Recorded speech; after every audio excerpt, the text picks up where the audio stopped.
Good morning, Washington. Thank you so much for joining us on this wonderful Monday.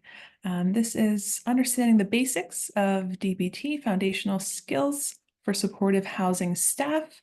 My name is Crystal Sosha. I'm one of the Senior Training and Consultation Specialists here at Rutgers School of Health Professions in the Department of Psychiatric Rehabilitation and Counseling Professions. Thank you again for joining. Hello from New Jersey. Hope the weather is nice over there. It's a bit windy here today and a nice breeze. So we will get started. All right. So again, welcome. Today's webinar is hosted by DBHR through the Washington State Healthcare Authority in partnership with Rutgers Department of Psychiatric Rehabilitation and Counseling Professions and the Foundational Community Supports team at DBHR. This is an interactive training and we encourage you to ask questions and participate throughout this session. The slides, as well as a link to the recording of this webinar, will be sent by email after the presentation. A couple of housekeeping items, as always, before we begin. Your audio and video are muted. You have the ability to use computer audio or call in. To ask or respond to questions, please be sure that you are using the chat and responding to everyone. You may have an option that says only hosts and panelists. Make sure you press that blue button, the drop down on your chat bar, and you should be able to select everyone. If you're interested, you can download the chats in the chat box by pressing those three dots to the side and saving the chat at the end of this presentation. As far as accessibility, subtitles are available and captions are turned on. To see those captions, press those three dots, and then it should say more and show captions. If there's ever any accessibility concerns, please don't hesitate to reach out to us. Once again, this webinar is being recorded and the presentation and recording will be shared with you thereafter. So thank you once again for joining us. We are on session 2, DBT skills training strategies for distress tolerance, probably my favorite module, just personally. And some of the skills can be quite helpful for a variety of settings. And again, we're talking about supportive housing today. We just completed session 1 last week. Again, today's session 2, and we hope to offer session 3 and 4 in the future. So please keep a lookout for that registration at some point in the next month or so. So thank you again for joining us. We're excited to have you here. I'll talk a moment about what we hope to get through today. So hoping to understand when to use distress tolerance skills, as well as examining both distress tolerance skills for navigating a crisis, as well as the difference between crisis survival and reality acceptance skills. And if there's additional time at the end, we'll review a case study and try to weave in some examples throughout and ask for examples from you all as well on how we can apply these skills. So I'm going to launch a poll for you all. Let's see if I can get it. All right. Question number 1. Did you get a chance to practice a mindfulness skill? Yes, not yet, but I plan to in the future. No, perhaps you didn't attend session 1, and no worries. Thanks for being here. And as a reminder, some of those mindfulness skills might have included observe, describe, so simply noticing your environment, being one mindful, so practicing mindfulness in the moment, or perhaps noticing the 3 states of mind, maybe noticing when you're more in your emotion mind, or you're more in your reasonable mind, or you're more in your wise mind. So we'll give us just a moment here.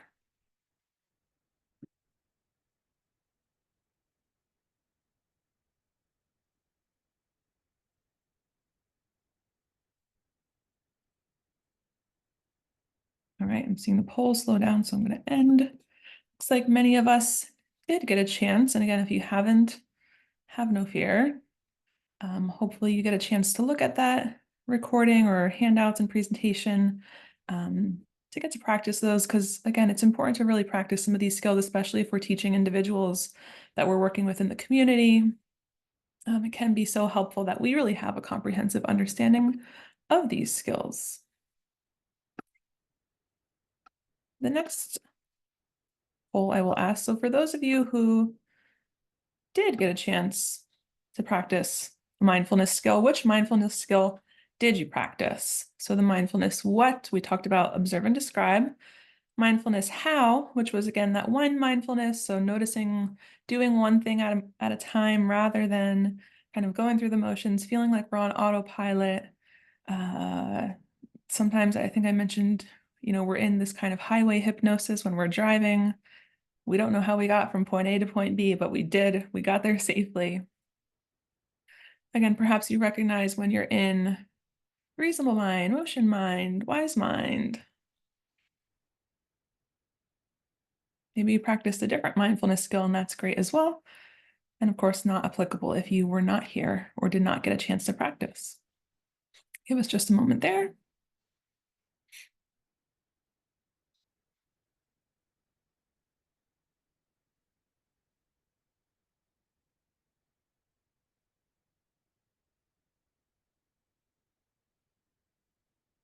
This reminds me of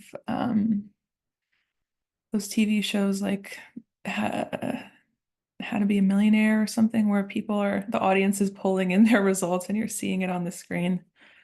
All right, I'm going to end the poll. Okay, so many of us did get a chance to practice. And so for those of you who did, I would love to hear from you in the chat. What went well? What was difficult or challenging? What was it like for you? Any feedback in the chat would be helpful. If you did get a chance to practice some of these skills, let me know.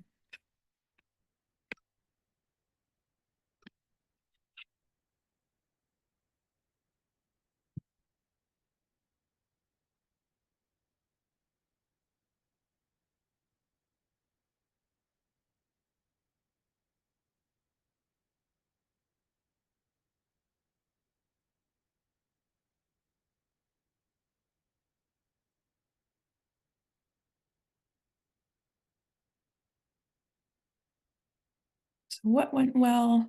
What was difficult or challenging? Maybe general feedback about mindfulness.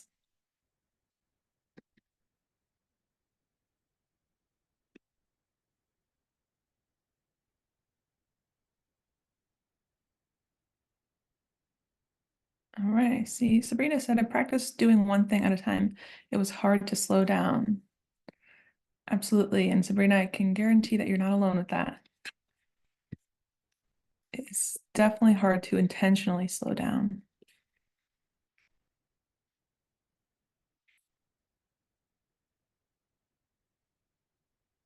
For others, if you didn't get a chance to practice, again, hope you get to in the future. Erica says, observing helped me to categorize and define priorities. Awesome.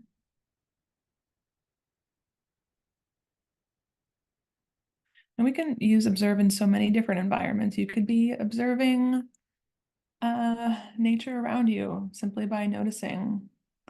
And I talk about if you can't, or if it's not possible to use your five senses, then it could be difficult to fully observe something or to fully notice something. All right. Christine says, I meditate regularly, which is extremely helpful in developing mindfulness skills. Absolutely. And everyone's got their own practices, so you know what works best for you.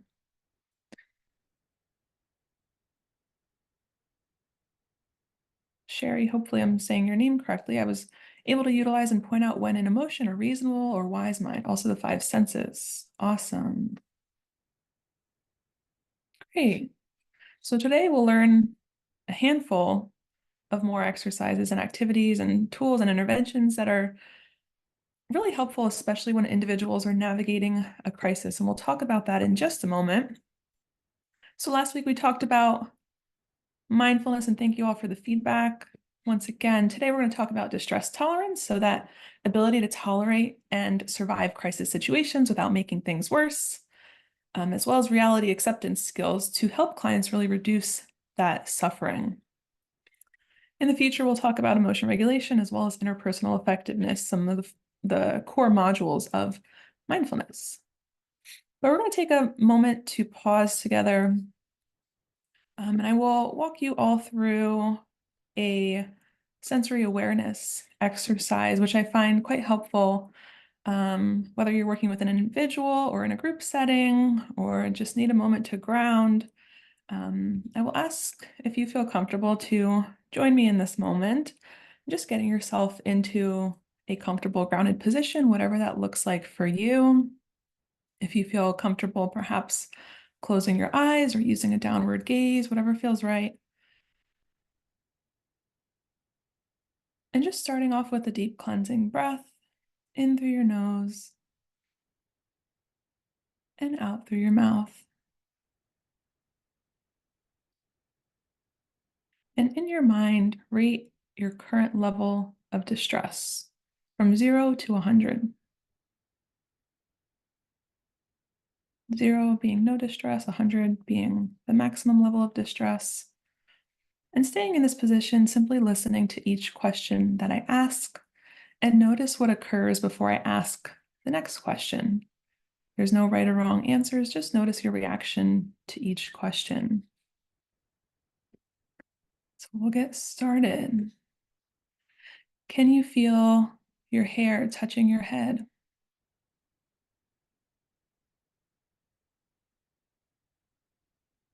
Can you feel your chest rising and falling as you breathe?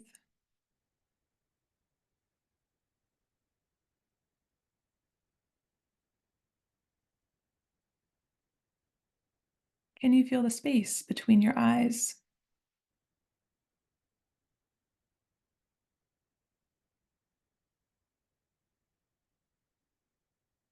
Can you feel the distance between your ears?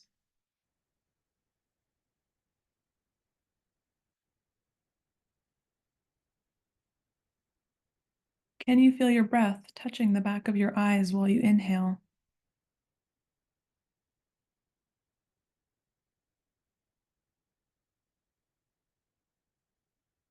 Can you picture something far away?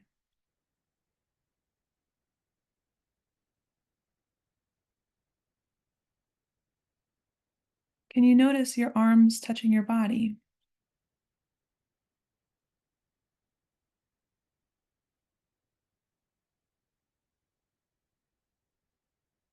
Can you feel the bottoms of your feet?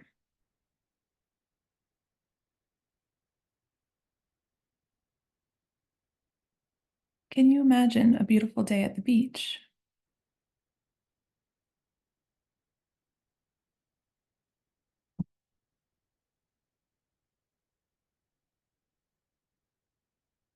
Can you feel a breeze against your cheek?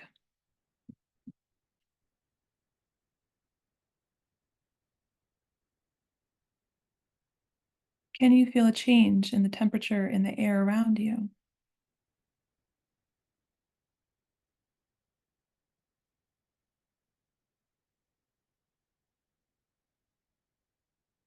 Can you imagine something very pleasant?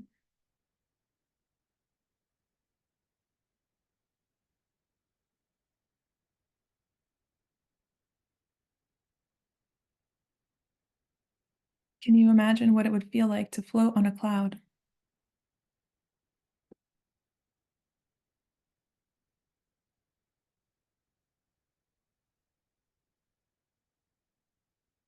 Can you picture something far away?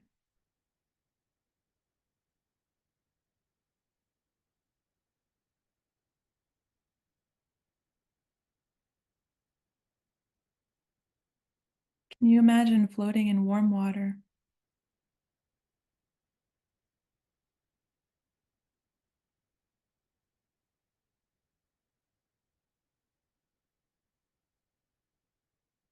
Can you feel your face getting soft?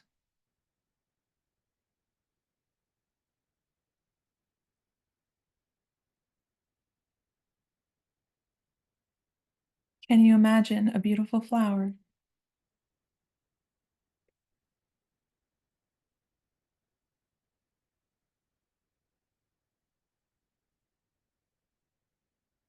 Just take in another deep cleansing breath in through your nose and out through your mouth. Whenever you're ready, bringing your attention back to the space that you're in, maybe stretching it out if you need to.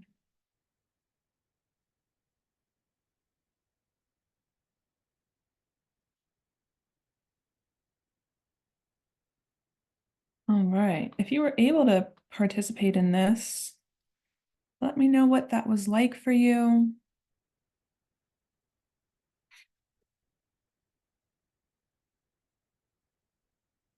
Thoughts, reactions, feedback. Did you give yourself a moment to pause? Was it hard to pause? Dejeuner says relaxing.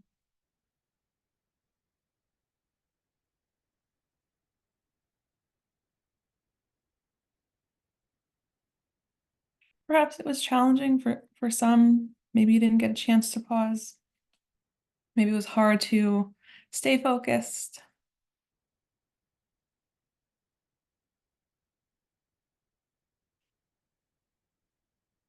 Soothing. Hopefully we're not falling asleep now.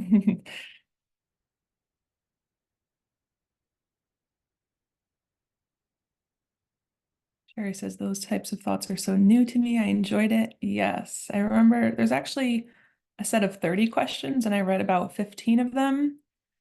So some of them are ones that you don't necessarily think of when you think of sensory awareness. Oftentimes we do body scans and notice different body parts.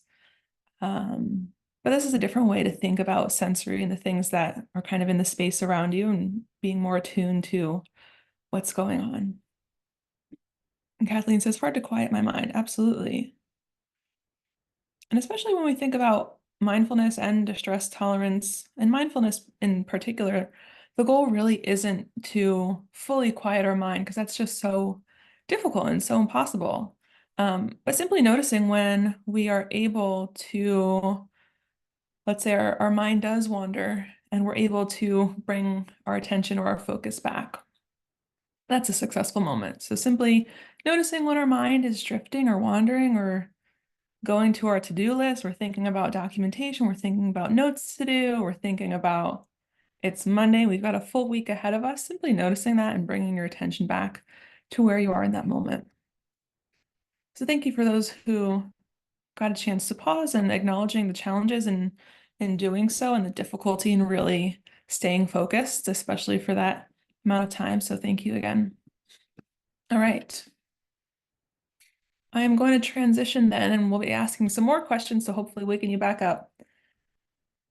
The first question before we get into distress tolerance, I'd like to get a sense of some examples. So what are some examples of situations where the individuals that you're working with, or if you can think easier for examples of yourself or loved ones or family or friends, feel distressed, overwhelmed, or another intense emotion? And if you have specific examples to the work that you do, that would be great as well. So some examples of situations where individuals feel distressed, overwhelmed, or perhaps another intense emotion.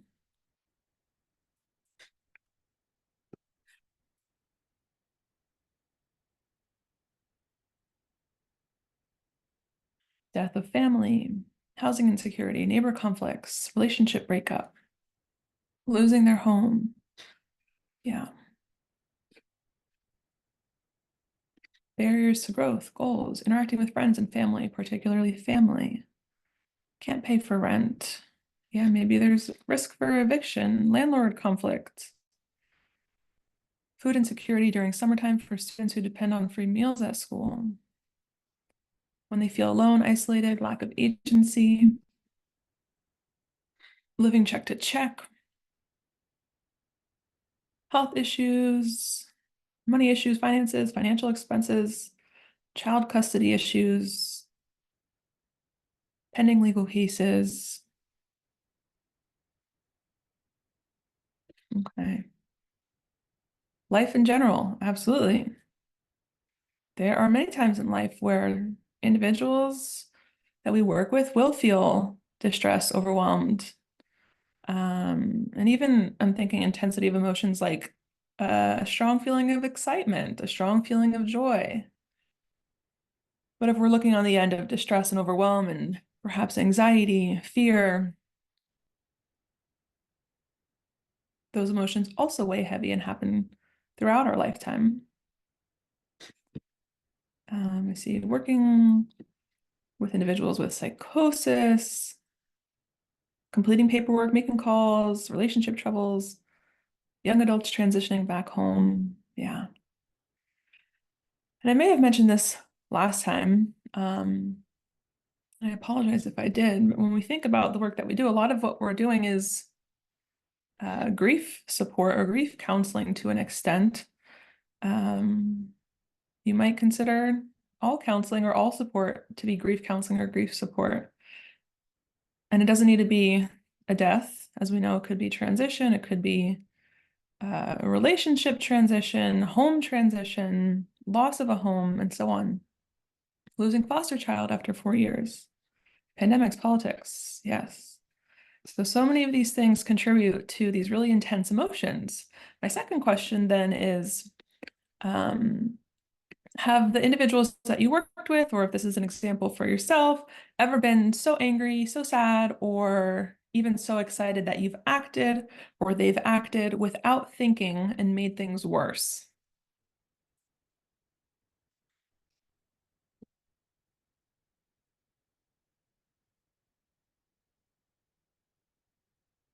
Colleen says all the time. Absolutely. Right. Of course, human nature. React, then think. Yeah. It's so easy to act on our emotions or act on that really intense feeling than it is to really pause and think and take a moment. Stephanie says, unfortunately, all the time. Teresa says, yes, I get overwhelmed and then can't think straight. Yeah, it is so hard to think straight. And for ourselves and for the clients that we serve, managing these difficult emotions, especially when they don't have the skills or they are using ineffective skills, they often end up making things worse. So with that being said, we're going to talk a little bit about red zone and blue zone. And I like to think about this when I look at these intense emotions. So when we're looking at this kind of reference for helping individuals to identify where they're at emotionally, maybe there's some variations of this thermometer that you've seen, but I like to use this really as a way to help individuals identify where they are at in terms of their emotions. So I look at red zone being on a scale of 1 to 10 between 6 to 10. The blue zone kind of below that. On this image on the right, you'll see of a thermometer. About 3/4 of the way, I would say from a 0 to a 6 is the blue zone. And again, the top of that thermometer, I would say, is a 6 to 10, which is that red zone. And so when individuals are in that red zone, what we're looking at is really that high intensity of emotions. There's a lot of emotional vulnerability. And so what that looks like, maybe individuals are feeling angry, irritable, overwhelmed. They have these immediate reactions and responses. So this really high level of reactivity and extreme intense reactions. And it's difficult for them to return back to baseline or to feel calm again. What are some physiological and behavior changes that you notice when people are feeling these intense emotions? What things do you observe, or perhaps do they share with you? Because we can't see everything, but there is some things that we might notice.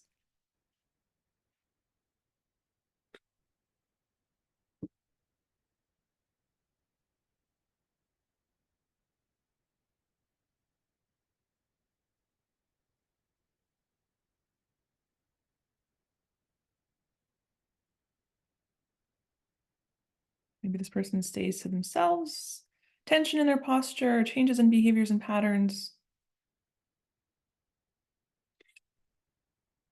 Absolutely. And when we're thinking about specifically in this red zone, maybe this person's heart is racing. Think about kind of the physiological changes that happen in your body. I see someone said yelling, conversation changing, tone changing. So maybe their heart is racing, temperature is rising. Maybe you're noticing clenched fists, perhaps the tightness in the jaw. I know for me, it's like when my teeth are almost grinding against each other and my jaw starts hurting, screaming, yelling. Absolutely. And so at this point, someone mentioned before that it is hard to think clearly and make decisions when we're in this state. On the flip side, when we see individuals are in their blue zone, they might be experiencing still some level of feeling upset, but perhaps they're a little more calm. They're able to regulate their emotions a little more effectively. They're able to have a conversation with their landlord more constructively or with you. They are able to communicate to their peers that they do not want to engage in substances and so on. So they're able to think a bit more clearly, but they still can be feeling some of these intense emotions, kind of like this emotional hangover. And so in this case, these individuals are a little more alert. They're able to self-soothe, and ultimately, in this case, able to be more skillful. So they're able to, on the opposite of that red zone, think more clearly. They're able to make decisions. They're able to communicate more effectively. They're able to work towards getting their needs met in a way that's effective and productive. Because we could scream and shout and still get a need met. We could cry and we could still be able to solve a problem that way, but maybe it's not the most effective way. So keep this in mind as we move forward, especially with distress tolerance. What we're looking at is individuals who really are in their red zone. So these are some skills to help individuals when they're in a crisis. Is anyone familiar with distress tolerance? And I will give us an overview right now, but feel free to let me know what you already know. When we're looking at distress tolerance, what we really want to do is help individuals to navigate some of that really intense pain, that pain that can't be solved quickly.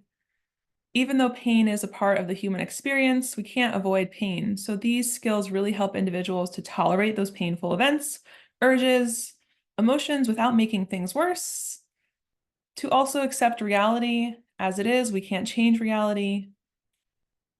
So really to reduce suffering. And these skills may not be a cure to all their life's problems, and these skills may not necessarily help this person feel entirely better. But we can teach our clients to use these short-term crisis survival skills to navigate some of these difficult feelings and to be more productive, especially when they're too emotionally overwhelmed and they can't solve a problem in that moment. But the goal is to really avoid some of that self-destructive behavior. And we know these skills are working when individuals are not acting on any dangerous, self-destructive, or impulsive behaviors. So if a person was able to successfully use a distress tolerance skill and they did not scream at their landlord, sounds like a win. If they were able to use a distress tolerance skill, perhaps they self-soothed and they didn't go to their local liquor store. Sounds like a success to me. They may not necessarily feel 100% better, but again, we know the skill is working when they're not engaging in any self-destructive behaviors. Okay.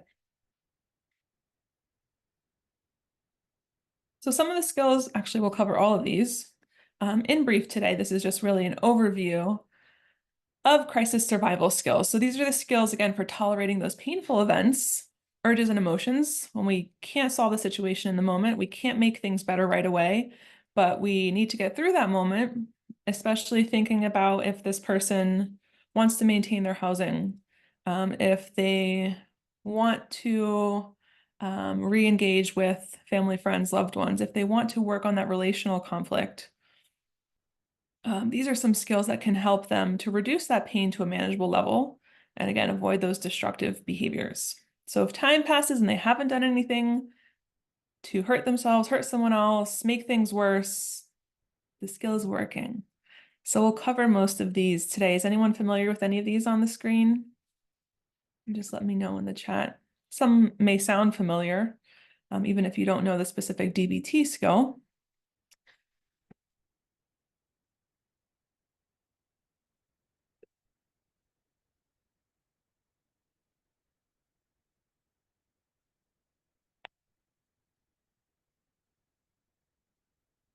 See, I think self-soothe with 5 senses, pros and cons, a few of them. Okay. Tip skill. Definitely heard of pros and cons. Yes, and some of them sound almost intuitive in nature, so you're likely familiar with them. DBT just adds a fancy acronym to it, so we will go through these together. All right. The first skill that we will cover is the stop skill. And all of these have corresponding handouts and worksheets. So handouts that provide kind of the psychoeducational information, and then a worksheet that is helpful if you're working with individuals and they enjoy homework and they enjoy practice, or if you're working in a group setting, that can be quite helpful. So the first part of the stop skill is the acronym STOP, and the first part of that actually is stop. So when someone's emotions take over, and as we mentioned just moments ago, that oftentimes individuals will act on those intense emotions without taking a moment to stop. So they may act or react without thinking. And this is so common for people with a history of substance use or emotional vulnerability, or that invalidating environment that we talked about last week. If you were here, it can be so hard to actually stop when our emotions are overriding.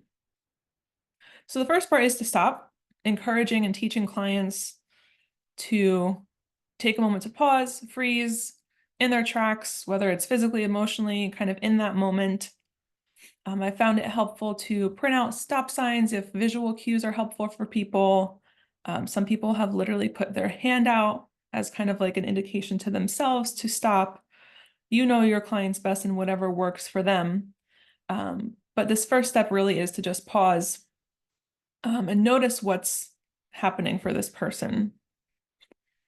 The next step is to take a step back. So that's where you are engaging in a further kind of acknowledgement of, okay, I am going to take a deep breath. I'm going to pause in this moment, whether I'm taking a physical step back or a kind of a mental step back, remembering and reminding clients that they are not their emotion. Then they're observing. So having this person identify what's happening around them and within them. What are they feeling? What are their thoughts? What are they noticing that's happening in their body?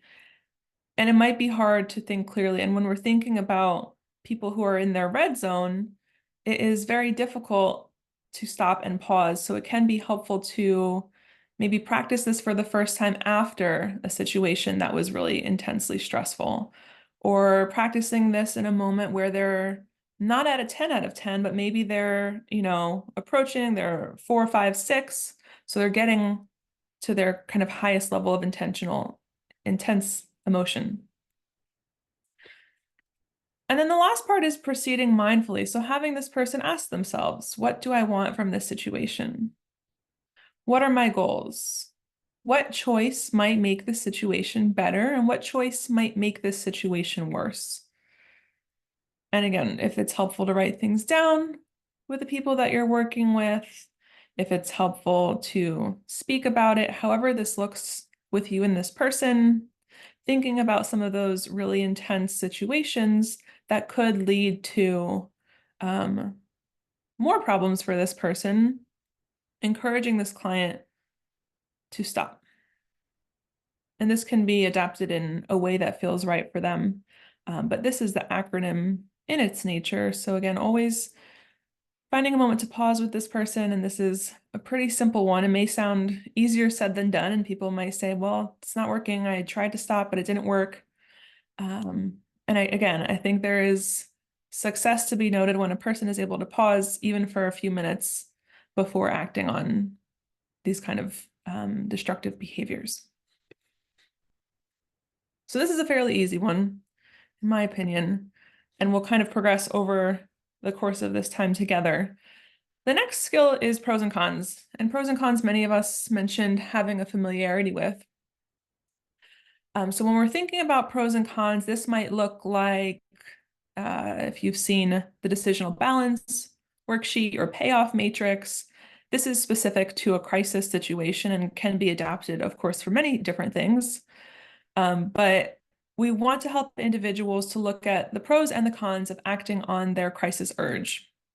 So whatever that crisis is to them, whether it's engaging in a substance, whether it's screaming, shouting, yelling at a landlord or roommate or housemate, whether it is any of those situations that we mentioned previously, that they have some insight into and know that it might lead to additional problematic behavior, you want to help them explore pros and cons. So the good things and the not so good things about acting on this crisis urge versus the good things and the not so good things of resisting this crisis urge, doing something else, being skillful, finding a different solution.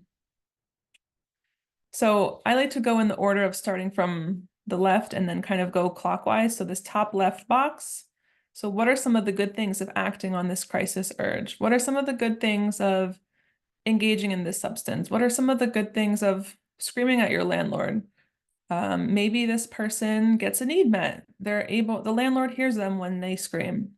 Maybe this person feels calmer when they're using substances. Immediate relief, Kathleen says, yes, absolutely. So there's many benefits, and people love to talk about the things and the reasons why they are doing these behaviors. So this gives them a chance and you a chance to really build that relationship. Then you're going around through this again clockwise. So what are some of the cons or the disadvantages, the not so good things of acting on this crisis urge, of acting on this behavior of screaming, of engaging in self-harm, of using a substance? And then you're continuing to go along. So what are some of the not so good things of resisting that urge? So instead of using a substance, maybe you're going to call a friend, or instead of screaming at the landlord, you are going to use a distress tolerance skill. What are some of the difficulties or the disadvantages of doing that? And then the last part is the advantages or the pros of resisting on that crisis urge. So being able to use a skill, find a different solution, instead of screaming, instead of shouting, instead of, again, doing all these destructive behaviors, what are some of the positive things or the advantages that might come out of that? And then going through this kind of in a circle, kind of summarizing with this person what this looks like for them. And they may not change their mind in that moment, but perhaps you're planting a seed and perhaps you're encouraging this person to keep this pros and cons worksheet or handout, or I've used it on note cards or flashcards or on their phone, or maybe on their fridge or wherever it might be. But again, as Kathleen mentioned, maybe some of the good things about resisting this urge is this relief or this immediate feeling better almost instantaneously. And that might be better in the short term, but you want to also have this person explore what are some of the long-term consequences of this behavior.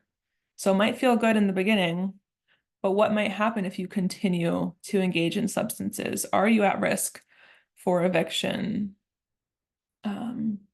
And how does this kind of behavior interfere with perhaps your long-term goals? Imagining, okay, if this person is engaging or drinking alcohol, perhaps having a hangover interferes with their ability to maintain friends, maintain a job, maintain relationships. So noticing and acknowledging this kind of long-term impact on quality of life as well. Questions so far?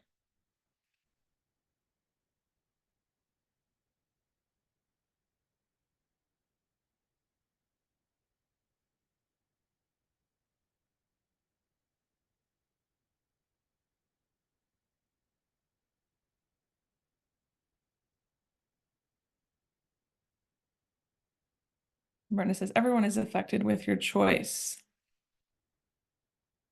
And that's a great point. I would love to hear more about that. And it may take some time for this person to really gain insight into that as well. Absolutely.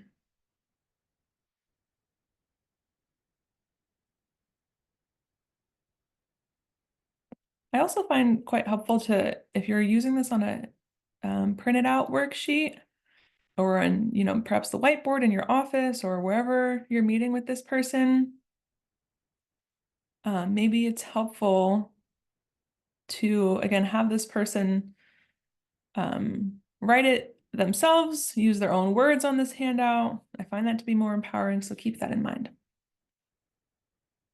Okay, keep moving. The next one is the tip skill. And tip skills are probably one of the most common skills that you may hear when you think about DBT and distress tolerance. So the first part of this tip skill, again, it's another acronym. So what we're looking at here is the first part of the acronym being T for temperature. And so when we're talking about temperature, this is often seen through changing the temperature of our body or changing the temperature of your face with cold water, especially when individuals are in that red zone. Again, they're kind of hot, emotions are high, these intense emotions are coming up for them in their body. So this skill is really designed to help individuals to trick their body as if they are swimming in cold water. So when mammals swim in cold water, their heart rate decreases to increase their likelihood of survival. So this sympathetic nervous system is activated, that fight or flight, and the tip skill is what helps us activate our rest and digest, which calms us. So for this skill, what it might look like is getting a bowl of cold water, having this person hold their breath and plunging their face into a bowl of cold water for 30 to 60 seconds. Alternatively, I seem to struggle with finding bowls for my head. So I like to do ice packs. I've held ice in my hand and squeezed ice. I've put ice around the temples or my cheeks over here, back of my neck, forehead as well, especially if you don't have a bowl of water. I've also found it helpful for individuals to use a Ziploc bag of ice, or if you're at a location that also has a nurse on the team, perhaps they have ice packs. I worked at agencies where we were able to purchase bulk, kind of those breakable ice packs, and they're quick and easy and accessible. Always consulting with a healthcare provider, especially for clients who have medical conditions, heart conditions, taking a beta blocker, just keeping those things in mind. But this one has been the most helpful, very quick acting, fast acting, again, can change the temperature and kind of the way that you're feeling almost instantaneously. Think about when you step outside, when it's freezing cold and when it's a snowy day, how that changes the way that you feel.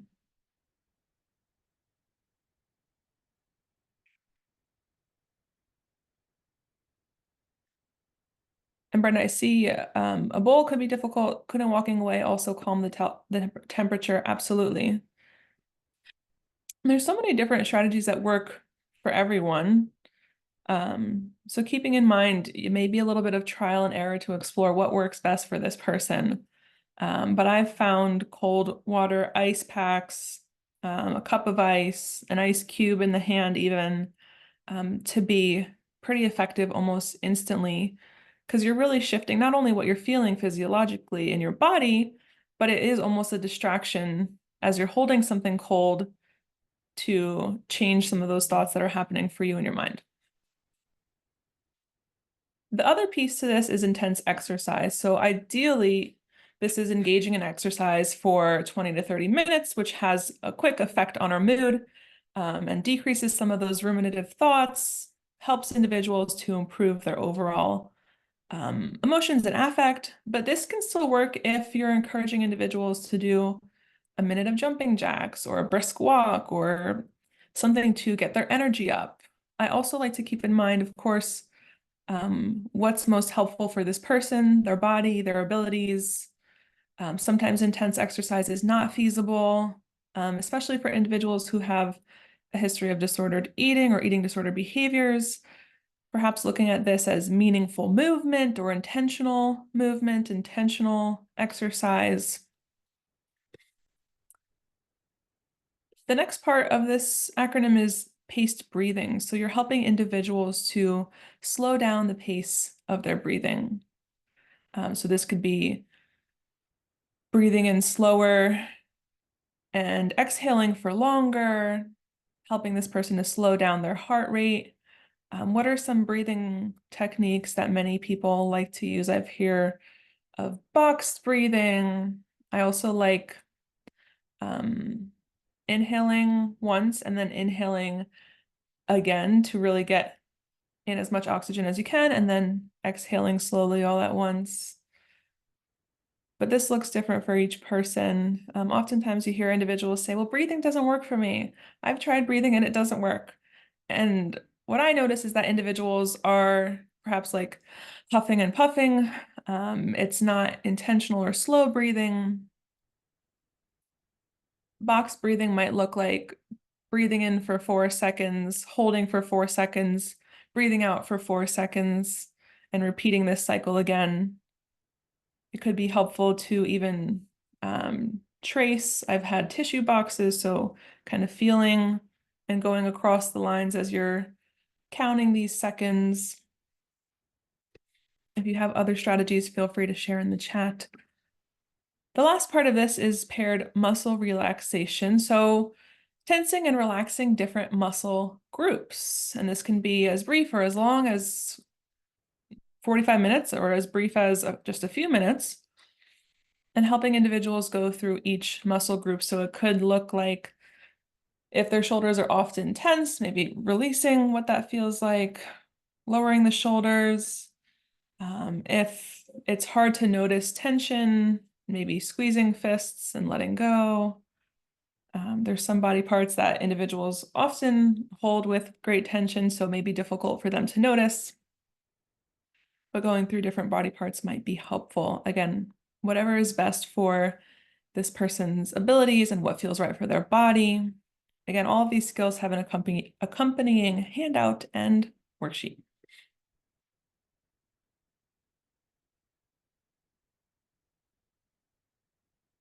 I see Brenda shares practicing Buddhism. I tend to chant or find a happy song to focus on. For example, Twinkle, Twinkle, Little Star, Happy Birthday, something different. Yes, absolutely. So again, there's so many variations of this. It can almost become overwhelming because there's so many options to figure out what to do and what works for us. And it could take some time to figure out what exactly does work for us. So when we're looking at the next skill, distress tolerance, is distracting with wise mind accepts. So it's another acronym. Accepts is the acronym. And when someone is in a crisis, again, distraction can help them avoid these dangerous destructive behaviors. But I always encourage trying not to overuse these skills. The purpose of these skills is not to distract and avoid our feelings forever. But in the short term, these are quite helpful. So when that emotional pain is too overwhelming and we can't solve problems right away, but we need to get through that difficult moment, we need some time to pass, we can encourage distraction. So distracting might be helpful for individuals who are engaging in substances, or for individuals who have a lot of interpersonal conflict, or for individuals who are dealing again with these really intense emotions. Distraction can be a way to shift what we're doing or how we're feeling in that moment to another, perhaps, activity. So the first one is activities. So this might be like helping an individual focusing on a task that needs to be done, doing a crossword puzzle, playing a sport, reading a book, listening to music, calling a friend, anything that's a different task than whatever they are doing in that moment. The next part is contributing. So this could look like volunteering, helping a friend, surprising someone by baking something, calling a friend to check in on them, doing something thoughtful, making a card for someone, contributing to another person's well-being. Comparison, so this one is a challenging one, but comparing how you might be feeling now to a time where you felt in the past, or when you felt different and you were also able to get through that difficult moment. Distracting with emotions, so experiencing a different emotion than this person is already feeling. So if this person is experiencing sadness, maybe there is some intention to listen to a sad playlist for a little bit, but this really is thinking of a different emotion. So maybe a different emotion might be produced through watching a scary movie. That might distract you from your sadness, or that might make you feel a different feeling than sadness. Pushing away, so distracting by pushing away. So this might look like leaving something behind physically or emotionally, I've encouraged individuals to write down thoughts and put them into, let's say, a little box or bucket and put it in the closet. That could be a literal way of doing that. It could simply be done through visual imagination, just imagining their thoughts kind of being pushed away. Distracting with other thoughts. So Brenda, kind of what you mentioned, focusing on a different song. This could be distracting with singing a song. This could be distracting with counting bricks on the wall. This could be distracting by doing a puzzle, counting backwards by threes, distracting with other thoughts. And then sensations. So taking a hot or cold shower, holding ice, listening to hot music, listening to loud music. However that looks for this person, whatever feels right for this person and their body. Okay. The next one many of us mentioned being familiar with is self-soothe. So another distress tolerance skill is self-soothe with the five senses. And so self-soothing is really a way of being comforting, nurturing, peacemaking, gentle with ourselves. And self-soothing really does reduce our emotional vulnerability or our kind of attachment to emotion mind. And instead of acting impulsively, we're able to take a moment to comfort ourselves and to help people really tolerate that difficult, intense pain. So happy to hear some of your examples. I've only included a couple here. And again, this handout has so many more, but when we're thinking about five senses, and again, whatever is best suited for this person, perhaps vision or sight, this might look like soothing by looking at stars or nature. I've worked with all ages of individuals, and some people really enjoy looking at baby animals, and that's soothing to them. With hearing, sound, sight, maybe listening to music or nature, waves, birds, rainfall, calming music. I like to play spa music. You can Google spa music almost anywhere and find this kind of peaceful music. With smell, so maybe this person can self-soothe with their favorite soap or lotion or candle. Again, a scent that they enjoy, not a scent that produces any kind of discomfort or perhaps is a trigger to them. With taste, which may be difficult, but keeping in mind this is also helpful to educate the people that you're working with, and they can also practice these things on their own. Maybe this is, just noticing and holding a cup of hot tea or hot chocolate, keeping in mind, of course, this person's relationship with food. Maybe through touch, so petting a comfort item, blanket, maybe they have an emotional support animal, maybe they have a comfort item. Again, it could be their own pet, dog, cat, bunny. Any other self-soothe strategies or things that you often refer to when helping individuals self-soothe?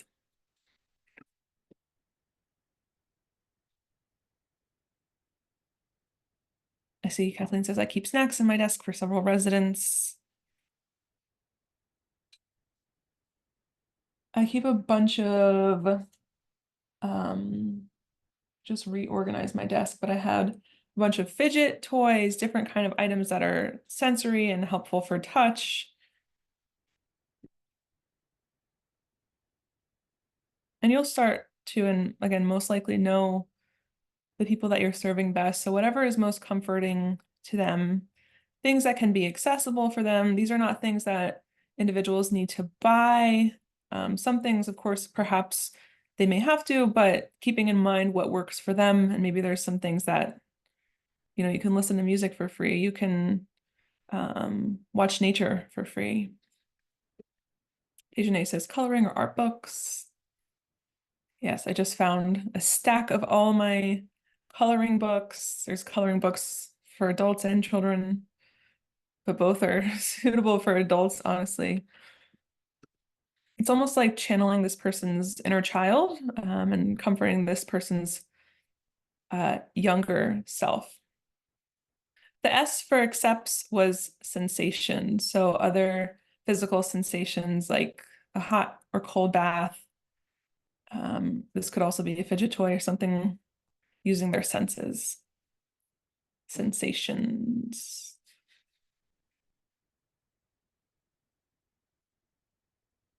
And you're welcome.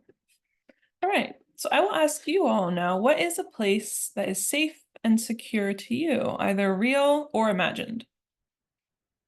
Let me know in the chat.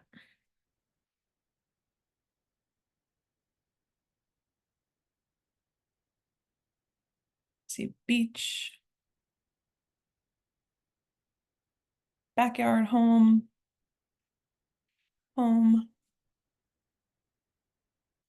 my bed, yes. Front or back porch or my shop, anywhere my dog is, home with my family and dog, home, snuggling on the couch with pets and kids.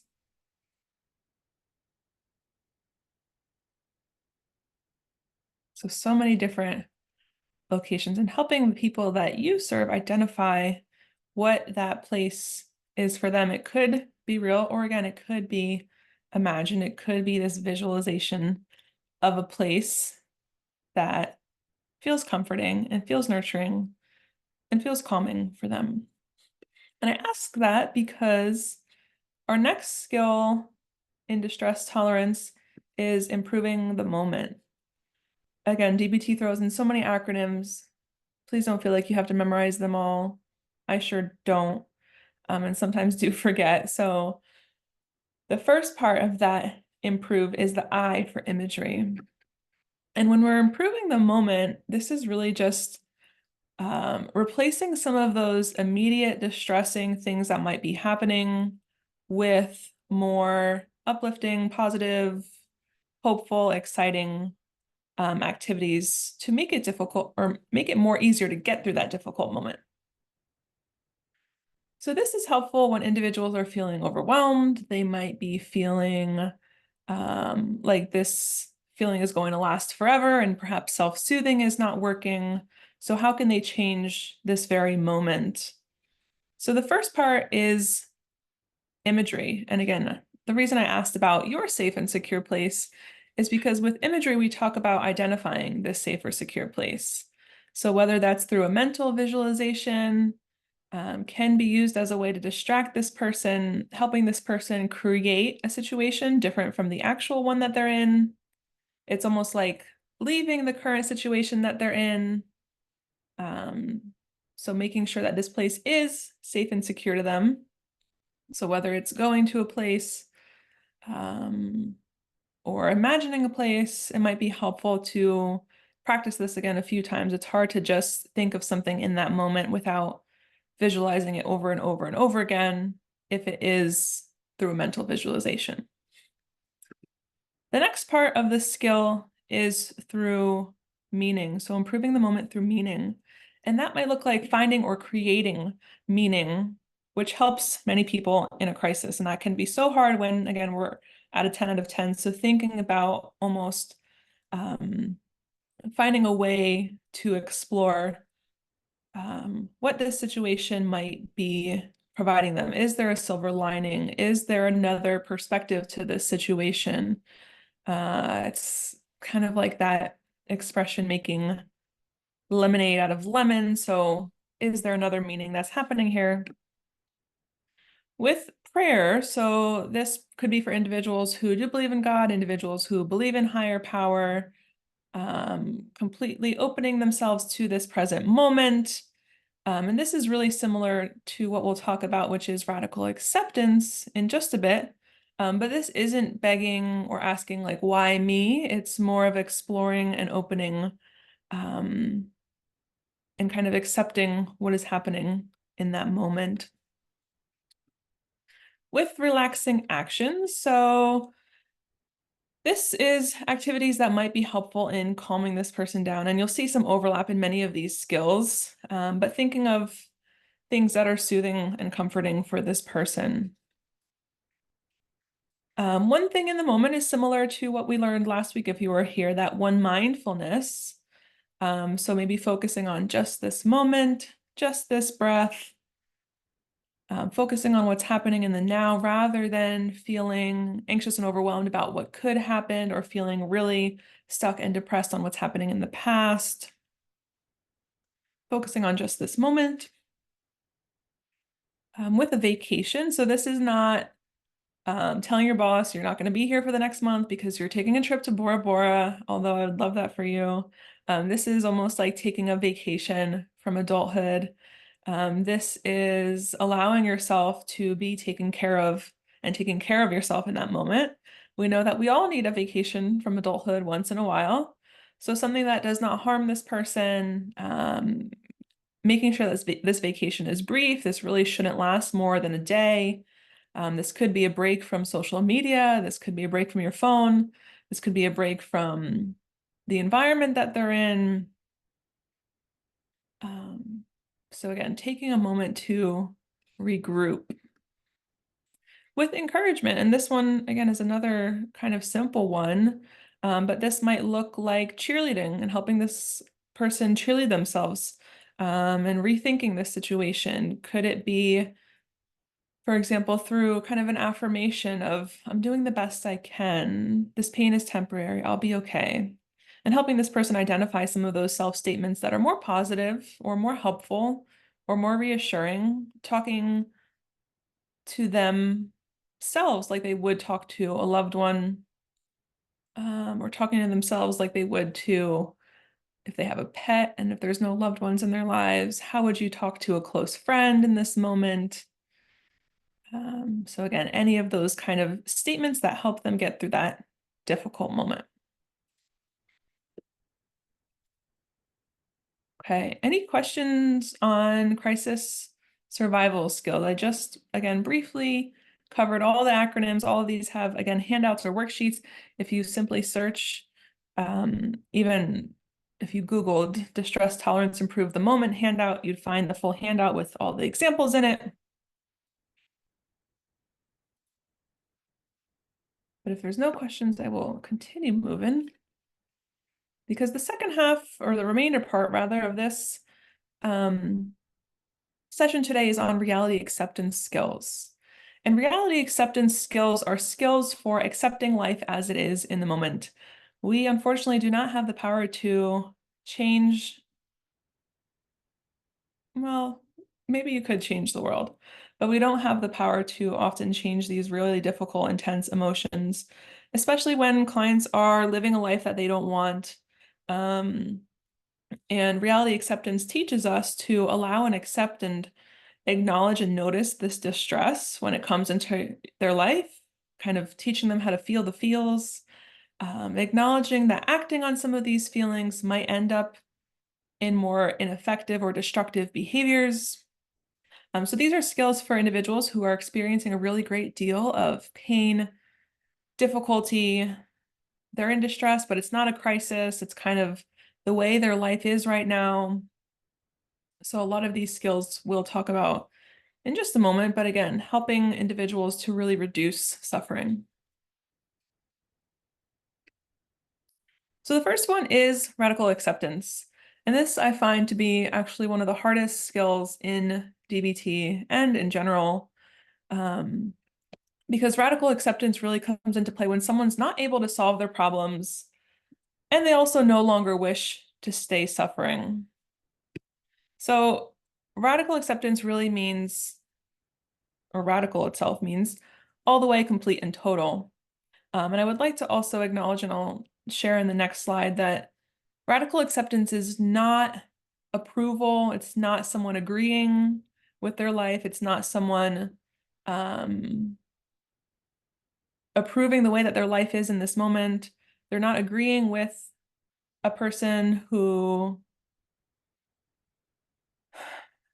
may be contributing to their conflict. However that looks, it's not agreement. It's not approval. I like to look at it more of like radical acknowledgement. Acceptance is also a tough word too. But this is accepting with your mind, your body, your heart, fully being open to that experience and acknowledging that when individuals stop fighting reality and are able to let go of that bitterness, they are able to reduce their suffering. Because we know that individuals cannot change reality, and rejecting reality doesn't change reality. So avoiding reality in the moment might feel better, but it doesn't change reality. And changing reality first requires accepting reality. And I mentioned before, as we know, pain can't be avoided. Um, Pain is nature's way of signaling that something is wrong. And rejecting reality often turns pain into suffering. And when we talk about suffering, absolutely, it is hard to let go of bitterness, and it is hard to let go of those difficult feelings, especially when we're working with individuals who have a long history of trauma.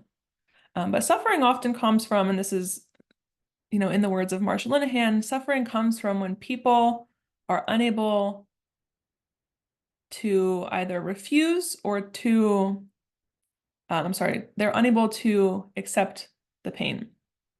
So they're refusing to accept the pain.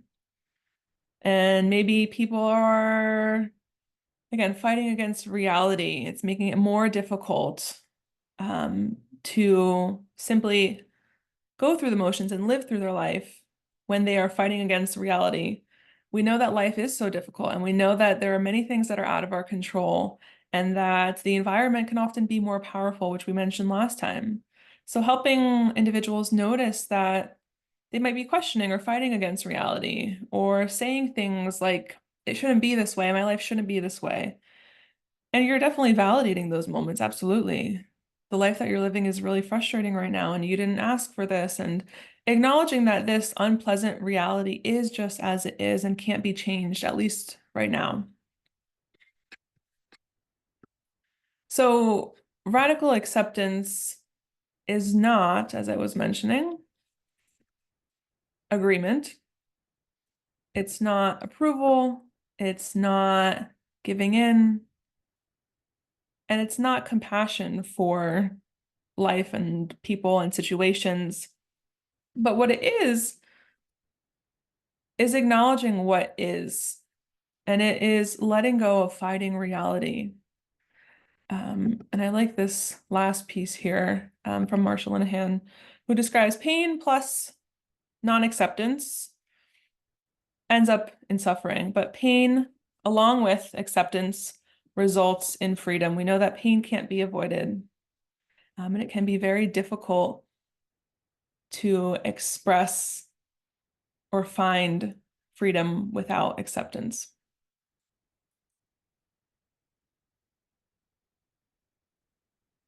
And Brenda, I'm seeing your question. You express, we listen and encourage, yet no change happens. How else do we help? And I think part of it is acknowledging that, the environment is stronger than we are, especially for individuals who are struggling finding housing. And we're in a time where, the housing market is not getting any better, and finding places to stay are becoming more difficult, and getting jobs are becoming more difficult. So a lot of this might really be a sense of validation. It may be offering and acknowledging, kind of validating their experience as it is, acknowledging kind of this normal part of human experience, exploring ways that their life can still be worth living, even with some of this pain that they're experiencing. So some things to keep in mind. But again, this is a really, really, again, really, really difficult skill. And it's not negating or pushing away or rejecting or discounting all of that they're experiencing. But again, it really is acknowledging what is happening for them. And at the same time, noticing and helping them support this idea that denying or rejecting what's actually happening in front of them isn't going to change their reality. So what are some ways that we can problem solve? Is there a possibility to solve this problem in this moment?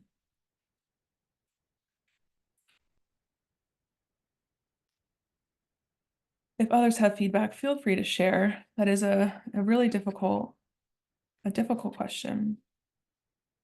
But the last skill that I'll share is distress tolerance, mindfulness of current thoughts. And this skill is helpful in helping clients distance themselves from their thoughts. So allowing thoughts to come up and fade away. A lot of this is helping individuals observe thoughts as thoughts. Sometimes we have individuals who become very stuck and attached to their thoughts and believe these thoughts to be true, believe these thoughts to be facts about the world. So this helps clients identify their thoughts as different than facts, so distancing themselves again. And so this goes through a set of 4 steps, and again, seems easier said than done. But what you're helping individuals is first and foremost, simply noticing. And that's, again, a lot of these skills go back to mindfulness. So there requires some sense of insight and understanding and observation and simply noticing their thought without judgment. This might be noticing their thoughts. If individuals like visuals, simply noticing thoughts as waves coming and going. Noticing thoughts as clouds passing through the sky. It is, again, impossible to let go of all of our thoughts. We are human and we have several hundred thoughts a day. So the point is not to let go, remove, eliminate, quiet all the thoughts that we're having, but simply noticing these thoughts. And this is very different from more cognitive approaches where we're helping individuals to notice and change their thought. This is more of a normalizing of noticing this thought rather than saying this thought is irrational or inaccurate. The next part is being curious. So adopting a curious mind, asking where do these thoughts come from? The third part is encouraging and reminding this person that they are not their thoughts and reminding themselves that maybe they don't normally think like this when they're in their wise mind or when they're calm, and that these thoughts are temporary. The fourth step is encouraging clients not to block or suppress their thoughts. So the goal is, again, not to have an empty mind or to get rid of all the thoughts they've ever had, or to challenge or change these thoughts, but simply acknowledging these thoughts and letting them come and go.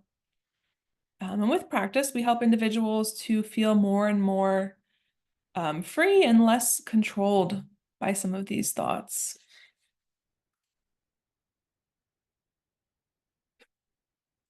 Okay. And it can be very natural for us to want to resist our thoughts or push difficult thoughts and emotions and feelings away. So I like this poem and I find it quite helpful as a way to acknowledge that we're inviting these thoughts and emotions in. We're just allowing these thoughts and feelings to be present.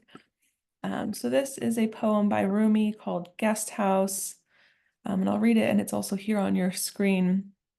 So it says, this being human is a guest house, every morning a new arrival. A joy, a depression, a meanness, some momentary awareness comes as an unexpected visitor. Welcome and entertain them all. Even if there are a crowd of sorrows who violently sweep your house empty of its furniture, still treat each guest honorably. He may be clearing you out for some new delight. The dark thought, the shame, the malice, meet them at the door laughing and invite them in. Be grateful for whoever comes because each has been sent as a guide from beyond. So again, a lot of this is simply noticing, allowing these thoughts and feelings as this presence that we feel, allowing them to pass through us. And again, easier said than done, but these skills do take a lot of time and practice and energy and effort and commitment, and require, approaching our thoughts and feelings with a sense of warmth and kindness. Okay. So we do have a bit of time, so I will share a case study. So this is a fairly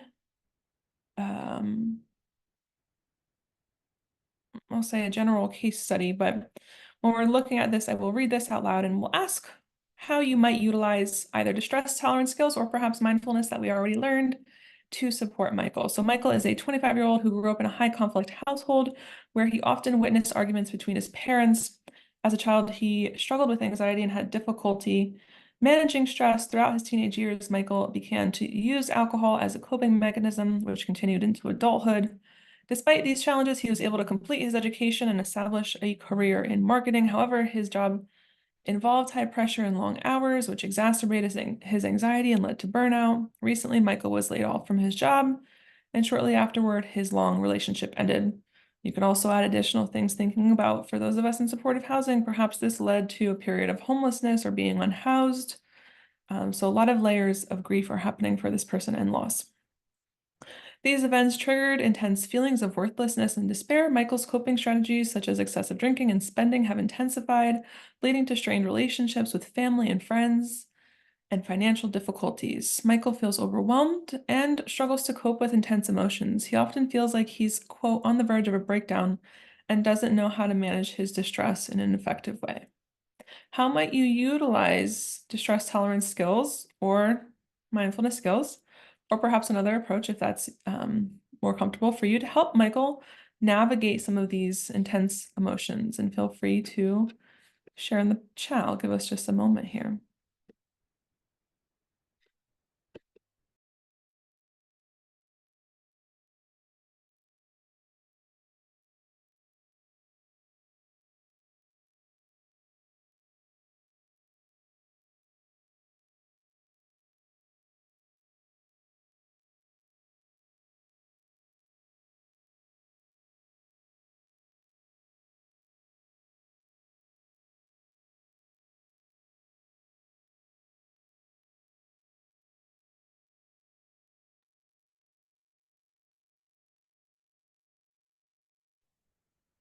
Kathleen, you're off to a good start. I would start by validating his feelings. Absolutely. And thinking about, often we may struggle with finding ways to solve a person's problems or support them. But validation and simply showing up and holding space for someone really does mean more than you know. You might be the first person in this person's life to really hold space for them. See, agree. What else might you do after you're validating this person's feelings? They're experiencing a lot of loss in their life.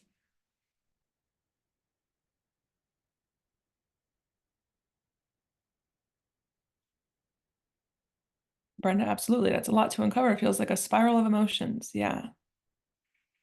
And thinking about the individuals that you see it, there's often layers of trauma and there's layers of emotional vulnerability and there's long history of invalidation by family, friends, loved ones. There's perhaps, again, a history of being unhoused and the contributing stress that that has on a person's life. And now we're also experiencing financial difficulties and now we're not sure how to move forward. Alex says, I might say something like, you are feeling this certain way. In other words, being on the verge of a breakdown. So let's take a step back and look at why you're feeling that way and start the process of helping him understand what his problems are. Wonderful. And in that moment, you might be teaching that stop skill. So you might be teaching Michael that distress tolerance stop skill. So for people who are experiencing really intense emotions, these are some things that can help in the short term. Then maybe telling Michael a little bit about it, asking if he's open to learning. I like to try to use the ask, tell, ask. So asking if someone is open to learning something, perhaps a new skill, telling them about the skill, and then asking what they think about it. Are they open to learning? What do they make of this skill? So initially it might be very much, again, this validation, acknowledgement, supporting with navigating these really intense emotions through crisis survival. Perhaps you're educating Michael on ways to self-soothe in the short term. And this might not solve all your problems in this moment, but let's talk about some ways to help you right now. Then maybe the long term is to process some of those problems and difficulties, and helping this person build resilience and navigate those future stressors more effectively. So there's a whole bunch of different ways of approaching this. You can support Michael with the tip skill if that's something that you think might be helpful. But keep all of that in mind, and there's not a one-size-fits-all to this, and we are all very capable and skilled professionals who have the ability to approach situations differently. But what Michael's doing right now is ineffective, so what are some ways to be more effective? Okay. Getting towards the end, working on our summary here.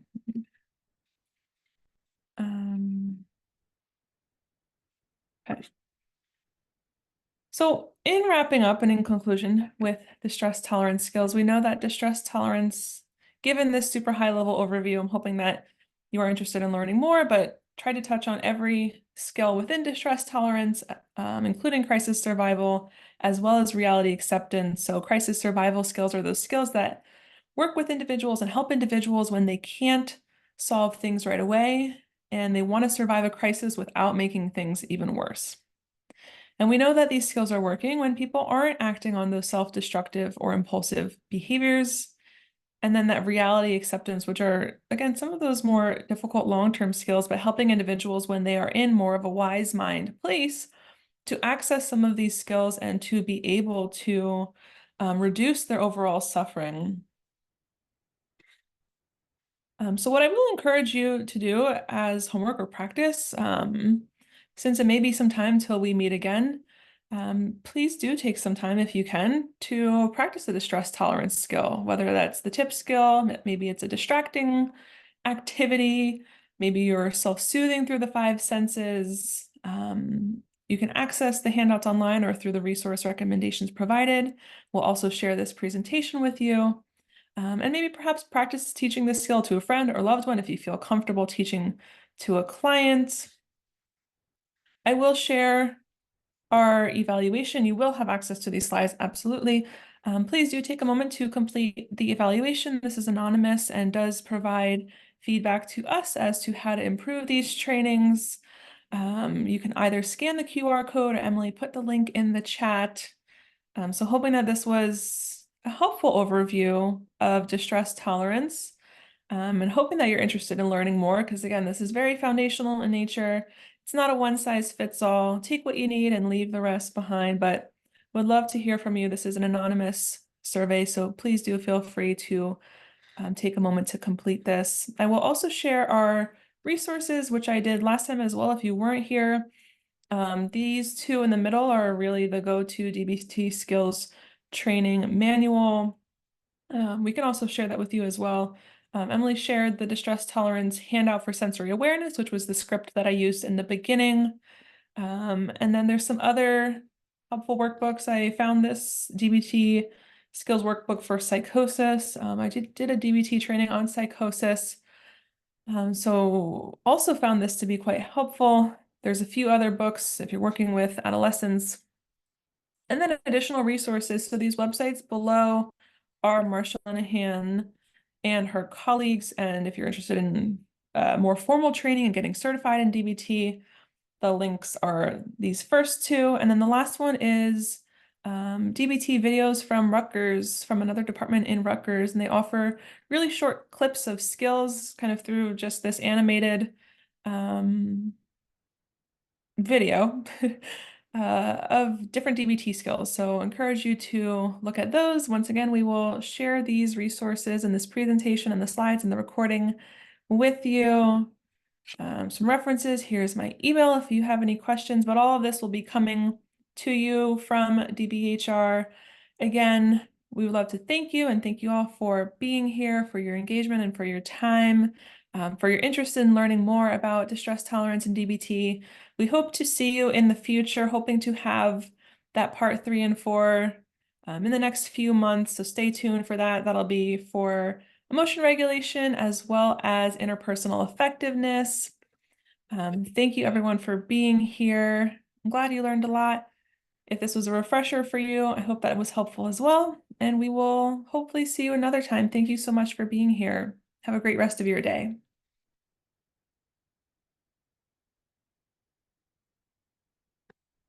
Bye, everyone. Thank you.